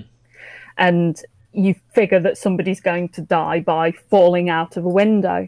And it turns out that this whole time you've had a plan to explode the casino mansion. Yeah. And everybody would die. And the main theory based on that is that this whole game you've been playing is actually your character repeating past events over in their own head, but they've been fictionalized, exaggerated, and you are replaying their deaths in a completely nonsensical way to save them in your own head, but then also torture yourself for their demise, because it seems pretty clear that you have actually already killed them in a fire and are feeling especially guilty. Yeah. And there are other things that you find in the basement that play into that there is a prison cell. I found that really weird. Yeah, which is pretty much a direct link to saying your character has been in prison. He's been convicted of the crime of blowing up the casino mansion, whether it was even a casino mansion in the first place, because I got the impression it was that you were this rich guy who hosted these events. So this is where, like, I've read a bunch of theories about this, and people are in more than one mind about whether the casino itself was even a thing. Really? Yeah, so I think it goes without saying that the main character did set a fire, probably for insurance money, and cause the death of a bunch of people. But including his wife, wasn't it? His pregnant wife, was it? Yeah. So his pregnant wife wasn't actually in the mansion in the game, but in a completely separate building out the back. Yeah, she was the lady who kept pissing herself. Yeah, if I'm remembering rightly. That sounds more like a miscarriage in that case. Then. Wow, Charlie, that's dark. No, she was like the lady Charlie, on fire or something. Oh no! Have I just triggered something? Died and then returns, and she's bleeding all over the floor. That's a pretty. I haven't heard that take on it, but it is kind of fitting with how it. With how the whole story plays out. It is a pretty dark story. Sounds good. I might have to actually play it at some point because it sounds fun. Now I've actually ruined it. Well, you've ruined the story, but the gameplay is still very good. Yeah. Oh yeah. Still looks like a very fun game to. And just looking through all of the different things they've got, everything's very detailed. There's a lot. It took me 7.6 hours according to Steam to 100% it. Yeah. I haven't 100%ed it, yet. You should. You should go and get those playing cards. There are like 52 playing cards spread throughout the entire game that you have to find.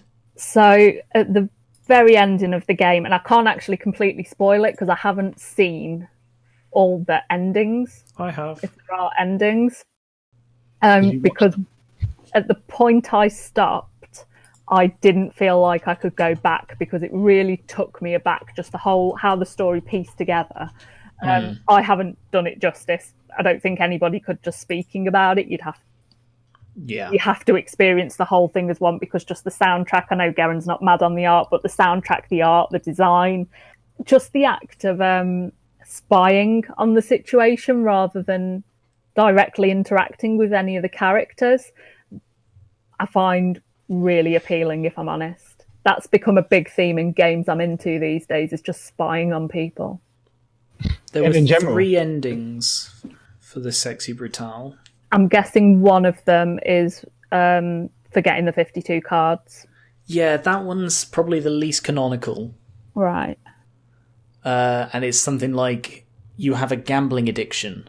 And if you go, the 52 card ending is like you giving in to your gambling addiction. Yeah. And it's sort of you give in to the demons within or something like that.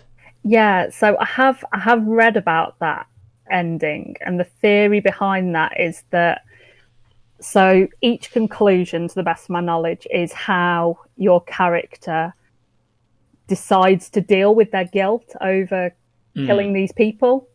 And so to fall back into a gambling addiction or any addiction as a coping mechanism, I think that's where that ending's absolutely going. And the ending that I stopped on was at the end of the game without collecting all the cards, gives you the choice of, do you want to restart the day? And at this point, you've restarted the day maybe 50-ish times, something like that. And it really struck a chord with me because Charlie won't know so much, Geran knows a lot more, that I restart games. It's a big habit of mine. I see the starts of games and I never see the end of them. So first off, me finishing this game, even just to see the one ending, is a big deal. An absolutely massive deal. So then to be faced with the question at the end saying, do you want to restart the day? And just twisted a knife right in my heart, that did. And so when I said no, I thought, I can't go back to the game because then I'll restart it. And then but there was something, so I've read a lot of theories about this, but one thing that I don't think has been massively touched upon, and just an interesting thought I've had about it, is that the way your character conjures the deaths of these people in his mind, every single character dies through a flaw that's theirs alone. Yes. So it's absolute, even though it's your head running the show, running the mansion, running the staff, and they're the people physically killing the characters, each character's killed by one of their own flaws. So one of them... What about the first one who gets shot? So that's, in theory terms, he's not necessarily a victim of the fire. So there's a couple of theories about, what's his name, Sixpence? Sixpence. Reginald Sixpence. Yeah. It's alluded to that he always dies in the church, he always dies this way, which suggests that possibly not the same as the others. Maybe he killed himself. Yeah, so there's a possibility that he killed himself because he knew of the plan to explode the casino mansion. There's a possibility that he got shot trying to stop the plan from going ahead, but he definitely stands out as separate from the others and not just because he's the tutorial save. That's interesting. But yeah, other than him, all the other characters seem to bring about their own deaths. The lady who's eaten by a spider is just especially nosy, I think. She uses her supersonic hearing to figure out how to open a door that she shouldn't have access to. The character who drinks a shot should have walked away from a gambling table a long time ago and stopped drinking. The girl who kills herself, that's a bit of a curiosity killed the cat / possession story. That's accurate, yeah. Yeah, there's a singer who... see, I feel like I'm just additionally ruining it. She died from the high-pitched note smashing the glass behind her. Yeah, so she's a singer, and it's actually a song. So one of the staff kind of goads her into singing a song that she's only dreamt of, but it seems that it's based on her being in love with another character who's not hers to love.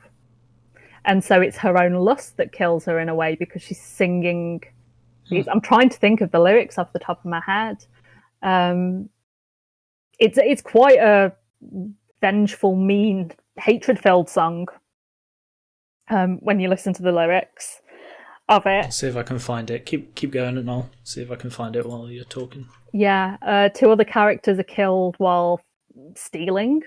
And I find that really interesting as well, that not only is your character playing over events and punishing themselves with the guilt and trying to save them in his head over and over and over again, but he's also shifted the blame for all these deaths onto the people there.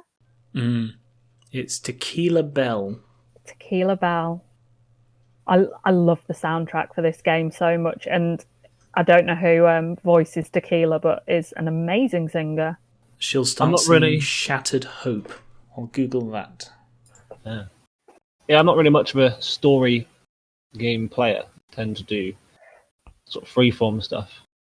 Tequila's shattered hope and self-torture. That's an interpretation. This matches up with what you were saying about the nature of the song. Yeah, do you have any of the lyrics there? I found the soundtrack on sorry, people can hear that. I forgot. No, I found the soundtrack. I'll see if I can. Shattered Hope lyrics. I'm pretty sure that the line that kills her is like, "Oh, what a waste of time," and then as she goes really high pitched on the word "time," that's when she dies. No, I can't find the lyrics. I can find the song itself, but not the lyrics. Is there more to the theory? Oh, there's so much to the theory, but I think I'm going to leave it there unless I'm running really short on a really high on time. No, we're a little bit behind.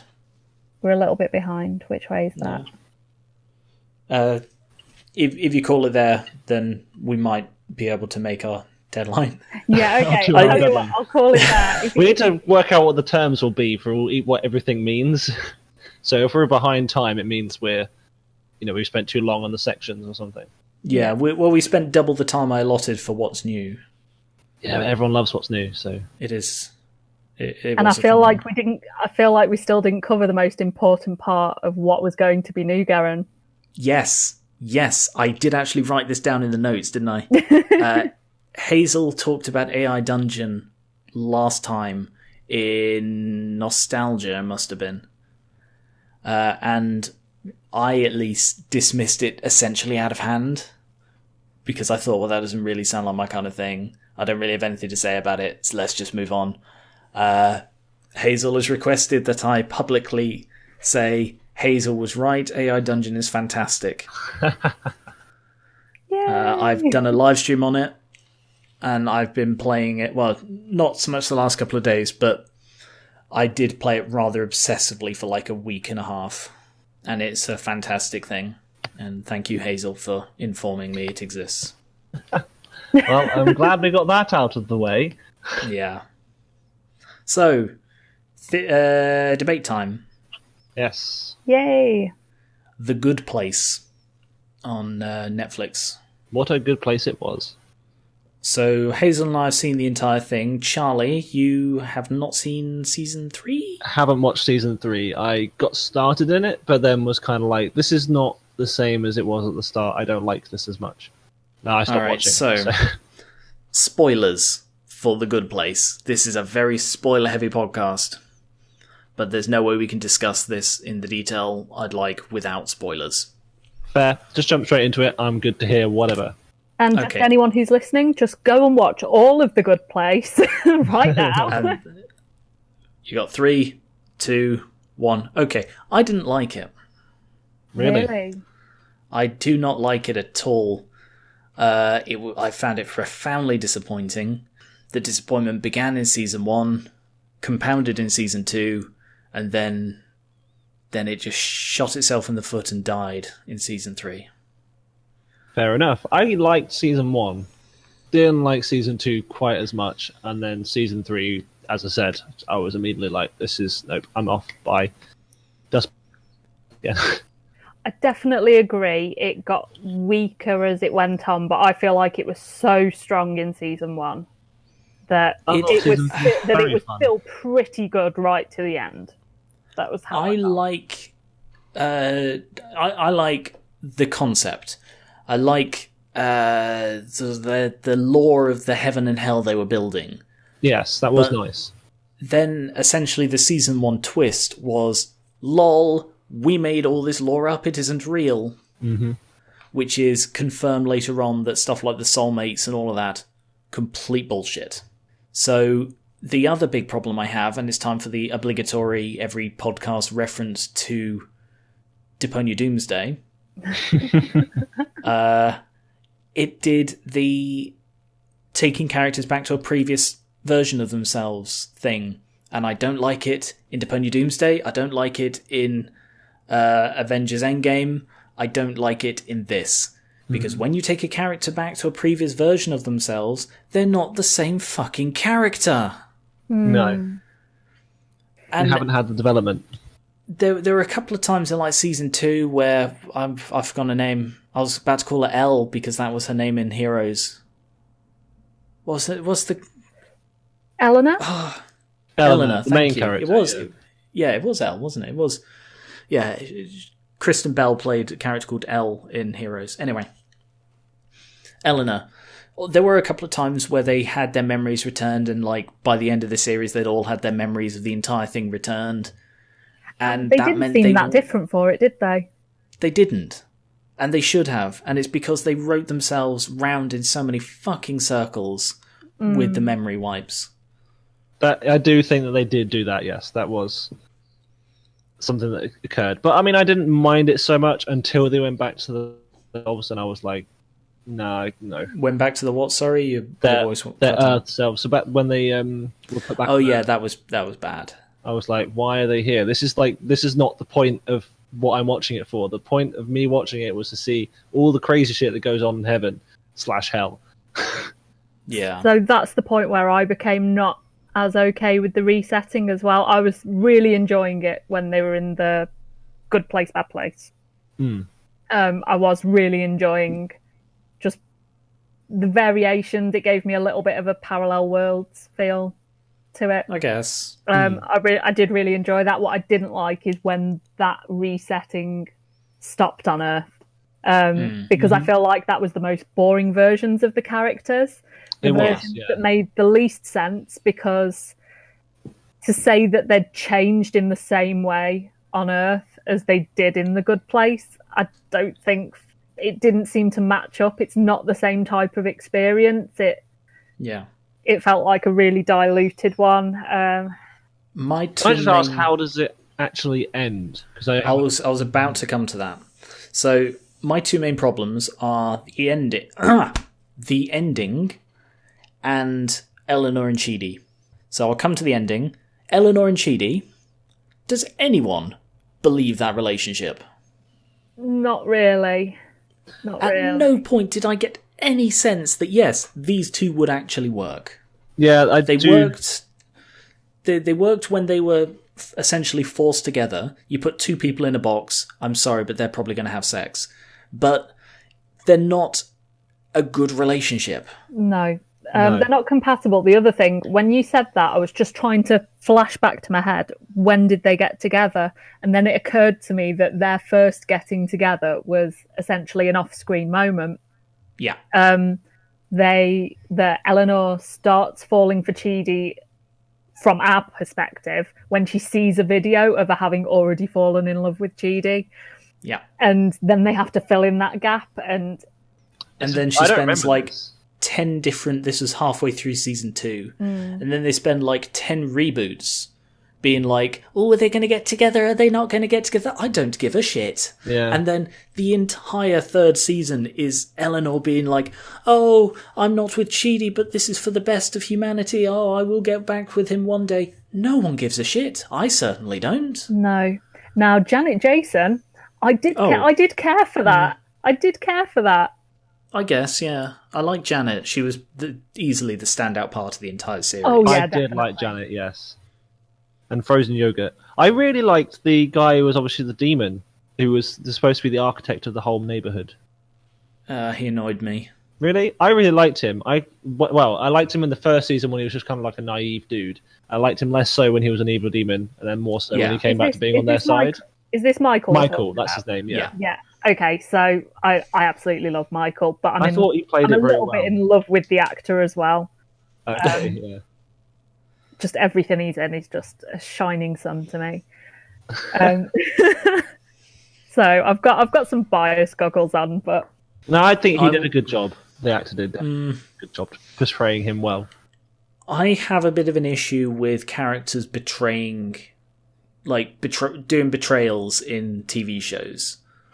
And the one that exemplified this was Agents of S.H.I.E.L.D. Didn't watch it. The Marvel series. No, I haven't seen it either, sorry. Wasn't an amazing series. Spoiler warning for that. one of the characters. It's about. Do you remember Agent Coulson from the first Avengers movie? Yes.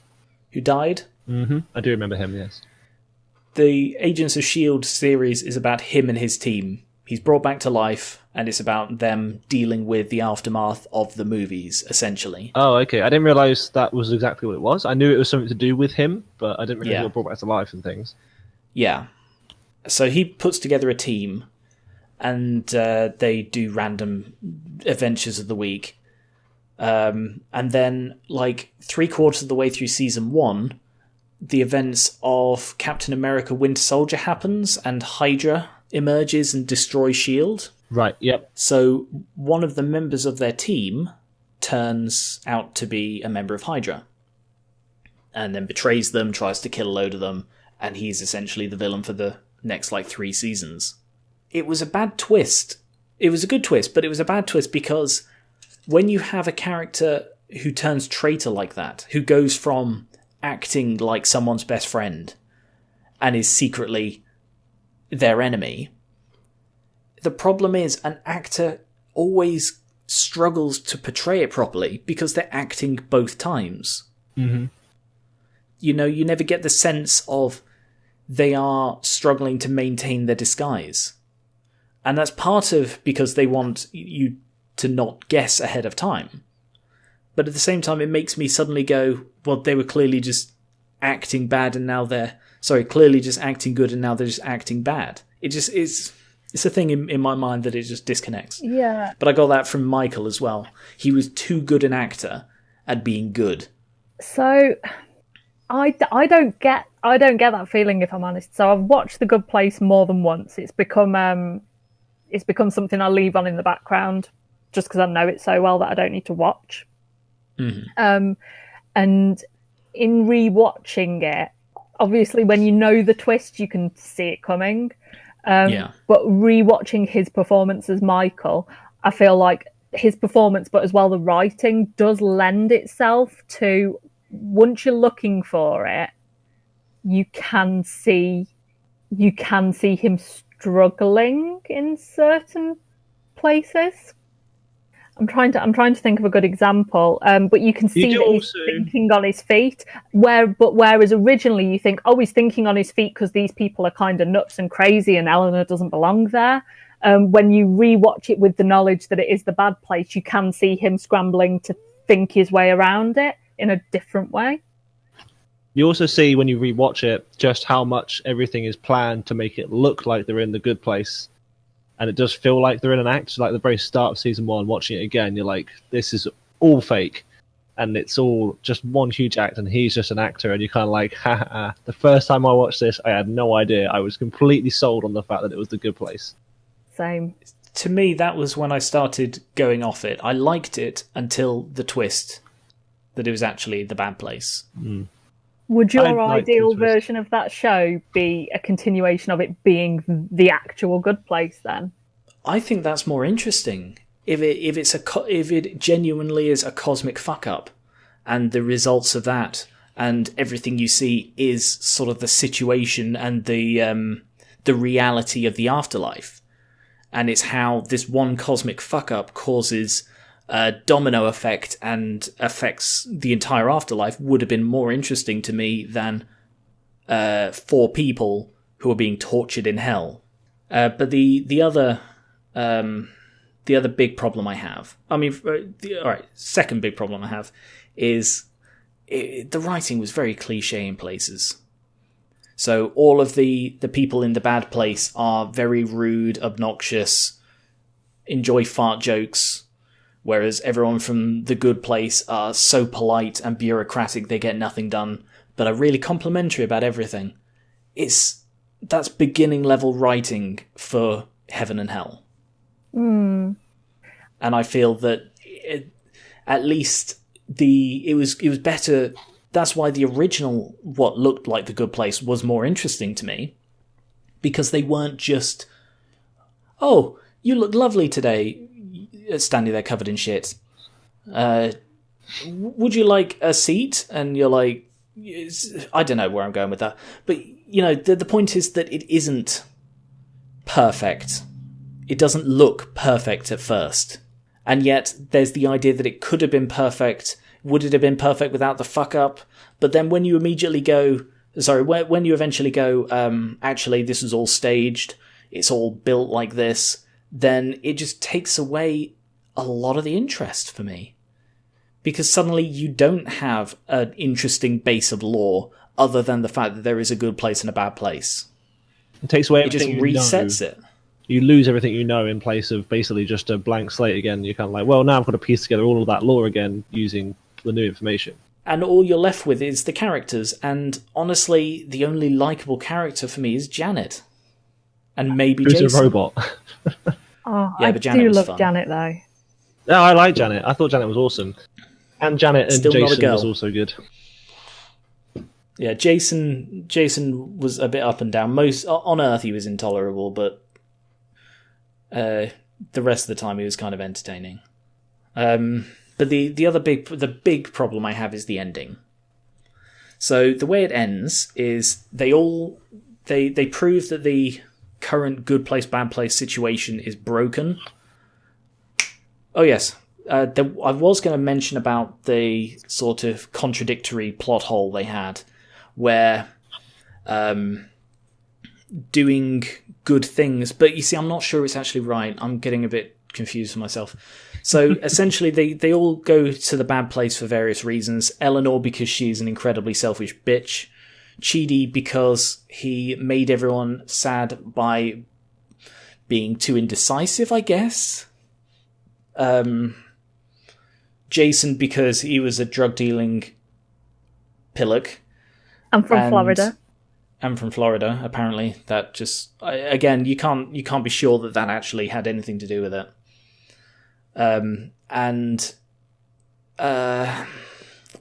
Tahani's motivations were corrupt when she was... Exactly. Yeah.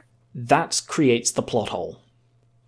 Because later on, with Doug or whatever his name was, they make it very, very clear he's going to the bad place because of the knock-on effect of everything he does. Or not Doug, someone else went to the bad place because of the knock-on effect. So, like, buying a tomato is a very, very bad action because of all of the pesticides, all of the carbon footprint of transporting the tomato and all of this. Your motives were, I'm going to buy a bouquet of flowers for my mother. So you buy a bouquet of flowers, you have amazing intentions, you just want to cheer her up because she's not feeling very well. She gets cheered up. It's a negative action because of all of the stuff you don't see.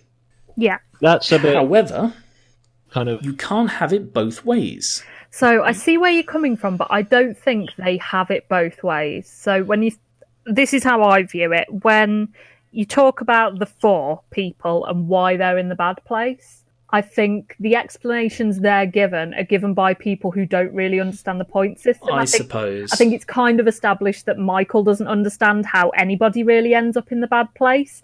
And they're giving their approximations. They're just looking at them and saying, well, this is what I can see about you that's bad. I suppose, yeah. You could be right. Yeah. I don't see that as much of a plot hole. Yeah. Up until you find out that everyone is going there, it does imply that there is this contradiction, that it's all about motive, but at the same time, if you go, but at the same time, no matter what your motives, you're still going to hell. But yeah, that's a debate for another thing. It's not entirely clear whether it is actually affecting it or not. The ending. So they fix the point system. They introduce this new sort of essentially purgatory type thing, where they go through trials and see if they improve.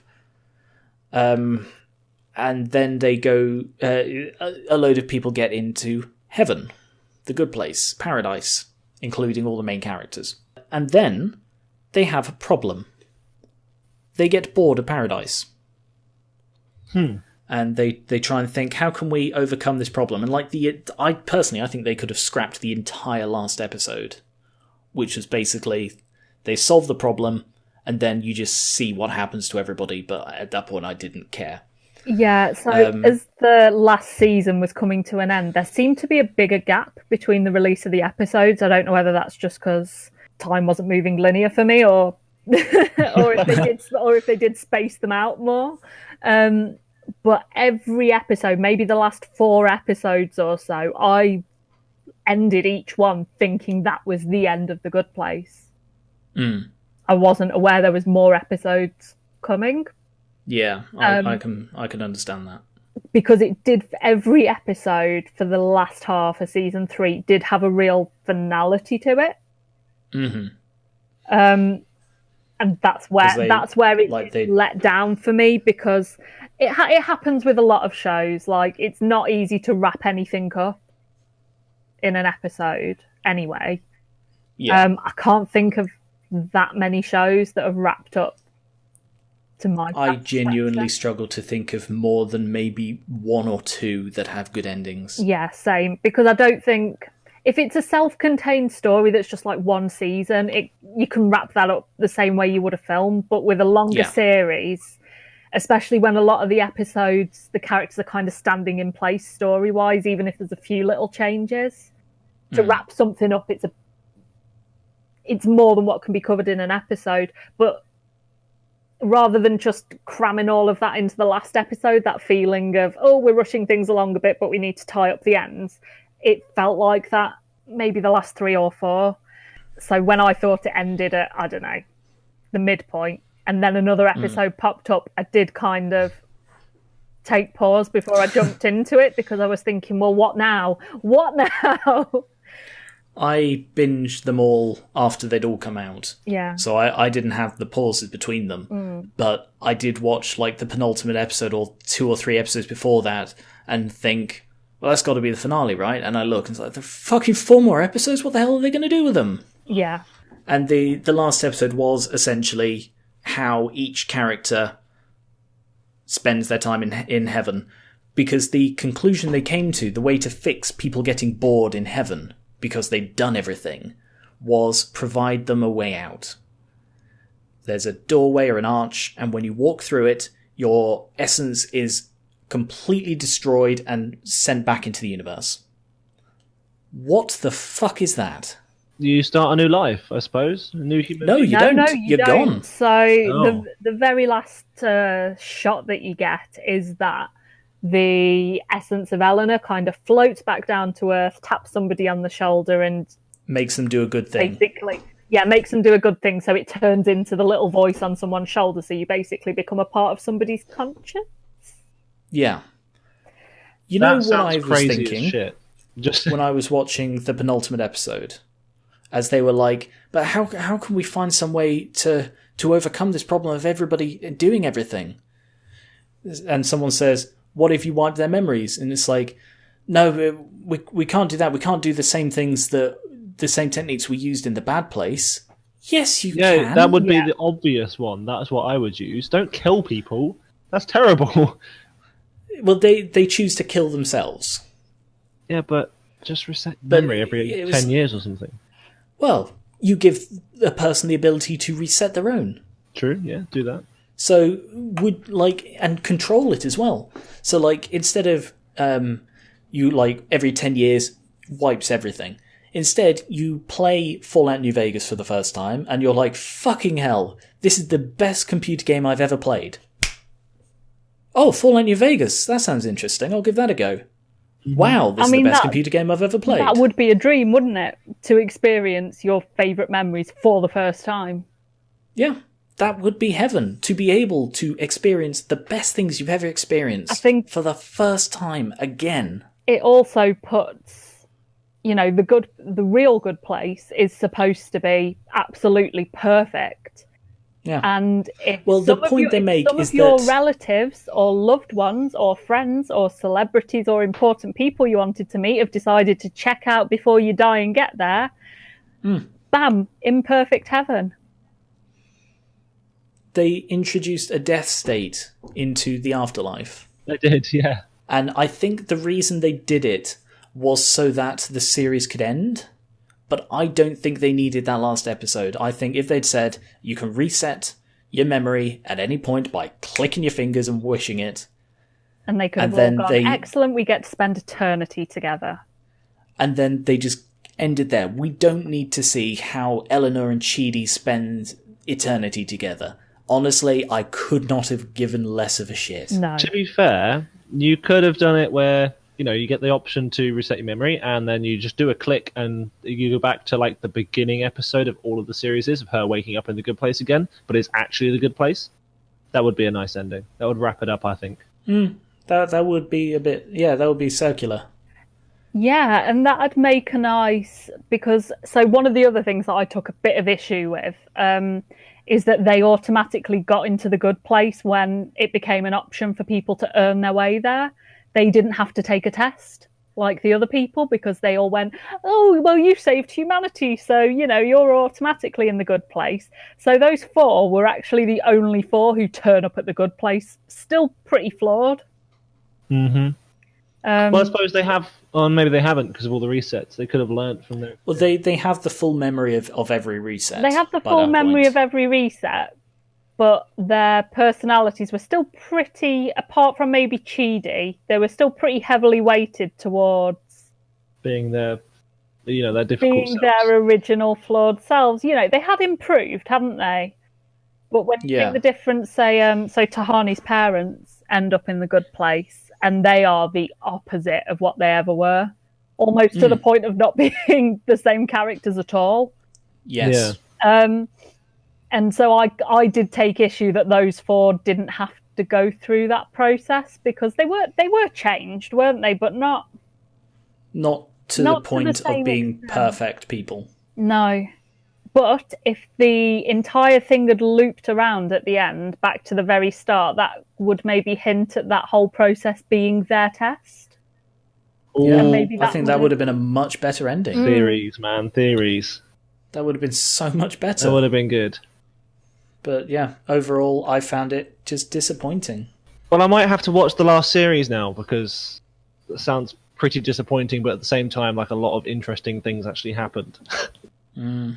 To me, the ending ruins something. An ending can ruin a good thing.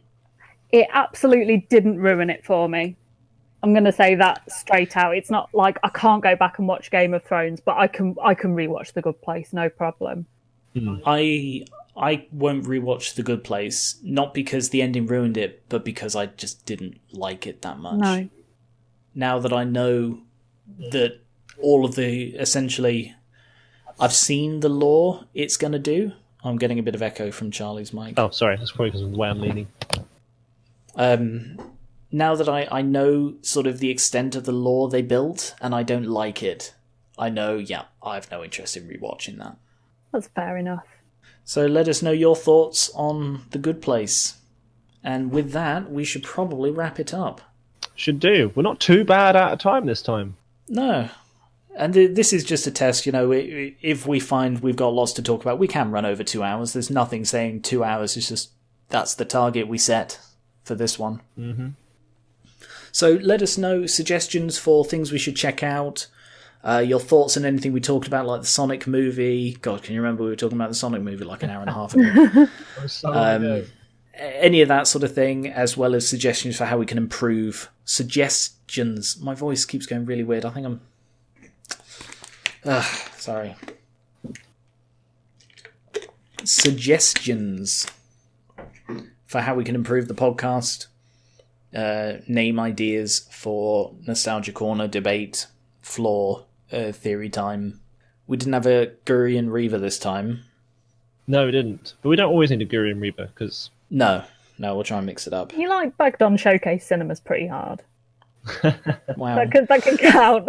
Just that one Showcase Cinema in it's just really bad. It wasn't that one Showcase Cinema, because I've been to that one before and it's nice. It's that one screen. Okay.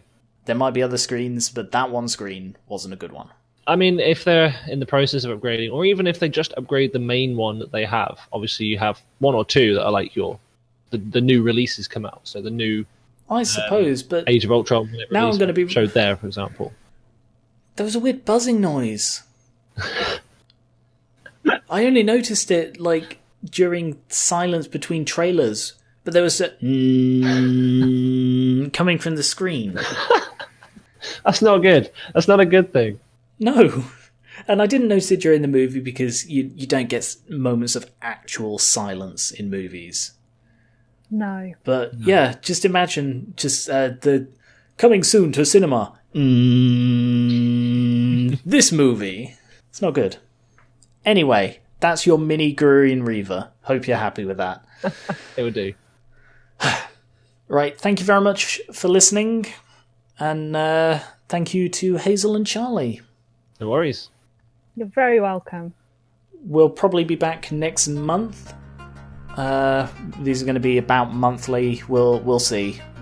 We don't know exactly how often we'll be doing these, but hopefully at least once a month. Sounds good. So, thank you for listening to Vox Aloria. We will catch you later. Bye. Bye-bye. Bye.